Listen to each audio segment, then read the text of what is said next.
അടുത്ത ദിവസം നമ്മുടെ കേശുവിൻ്റെ സ്കൂളിൽ ഒരു ക്ലേ മോഡലിംഗ് കോമ്പറ്റീഷൻ ഉണ്ട് കേട്ടോ. ക്ലേ കൊണ്ട് റെയിൻബോ ഉണ്ടാക്കലാണ് തീം.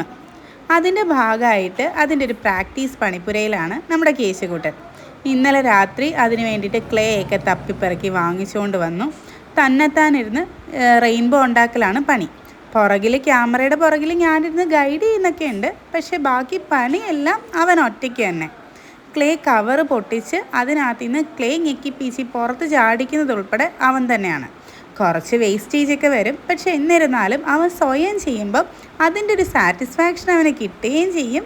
വലിയവരുടെ ഇൻവോൾവ്മെൻ്റ് ഒന്നും പിള്ളേരുകളിൽ എത്തിയതും ആവൂല. ഇങ്ങനെ ചെയ്തുകൊണ്ടിരുന്ന സമയത്താണ് അവൻ്റെ അച്ഛൻ മമ്മിയുടെ അടുത്ത് സംസാരിക്കുന്നത് അവൻ ശ്രദ്ധിച്ചത്. മമ്മിയാണോ എനിക്കും സംസാരിക്കണം എന്ന് പറഞ്ഞ് ഫോൺ വാങ്ങിക്കുന്ന രംഗമാണിത്.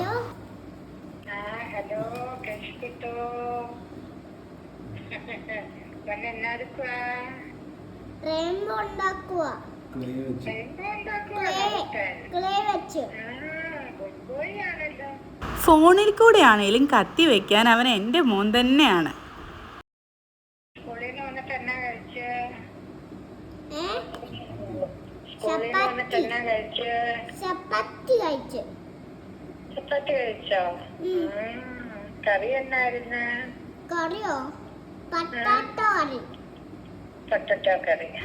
അവനവൻ്റെ റെയിൻബോയുടെ പണിപ്പുരയിലാണേലും മമ്മിയായിട്ട് സംസാരിക്കുന്നതിൽ ഒരു പഞ്ഞവും വരുത്തിയില്ല.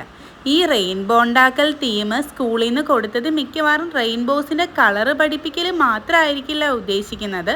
അവരുടെ ഹാൻഡ് ഐ കോർഡിനേഷൻ കറക്റ്റ് ആവലൂടെ ആയിരിക്കും. പിന്നെ അതിനോടൊപ്പം തന്നെ ഇത്രയും കാര്യങ്ങൾ ചെയ്യുന്നതിൻ്റെ കൂടെ തന്നെ അവൻ മമ്മിയുടെ അടുത്ത് ഫോണിൽ സംസാരിക്കുകയും കൂടെ ചെയ്തപ്പം അവൻ കൂടുതൽ ടാസ്കുകൾ ഒരേ സമയം ചെയ്യുന്നതായിട്ട് തോന്നി. ഇമാതിരി മൾട്ടി ടാസ്കിങ് ചെയ്യുമ്പോൾ എല്ലാം പാളാറാണ് സാധാരണ എനിക്ക് പതിവ്. എന്നാൽ അവൻ്റെ കാര്യത്തിൽ അതിൽ വലിയ കുഴപ്പമൊന്നും ഉണ്ടായിരുന്നില്ല കേട്ടോ. ചിലപ്പോൾ ഈ ഒരു പരിപാടിയിൽ അവൻ കാണിച്ച ഇൻട്രസ്റ്റ് ആയിരിക്കും അതിൻ്റെ റീസൺ. ഇങ്ങനെയൊക്കെ ഇവിടുന്ന് വളരെ അടിപൊളിയായിട്ടൊക്കെ ചെയ്താലും പലപ്പോഴും സ്കൂളിലെ പ്രോഗ്രാമിന് ഈ വലിയ പെർഫോമൻസ് ഒന്നും ഉണ്ടാവാറില്ല കേട്ടോ. പക്ഷേ എന്നാലും കുഴപ്പമില്ല, അവൻ ഹാപ്പി ആയിട്ട് ഇതെല്ലാം ഇരുന്ന് ചെയ്യുന്നുണ്ടല്ലോ, അതേ വലിയ കാര്യം. ഇതെല്ലാം കഴിഞ്ഞപ്പം അവൻ്റെ ഒരു 2-3 വൈറ്റ് ബോൾസ് കൂടെ എടുത്ത് സൈഡിൽ വെച്ച് പരത്തിയിട്ട് ക്ലൗഡ്സും അങ്ങ് ഉണ്ടാക്കി. എന്നിട്ട് വളരെ ഹാപ്പി ആയിട്ട് വളരെ സാറ്റിസ്ഫൈഡ് ആയിട്ട് ഇവൻ ഈ റെയിൻബോയിൽ നോക്കി കുറേ നേരം കാലൊക്കെ നീട്ടി വെച്ചിരുന്നു കേട്ടോ.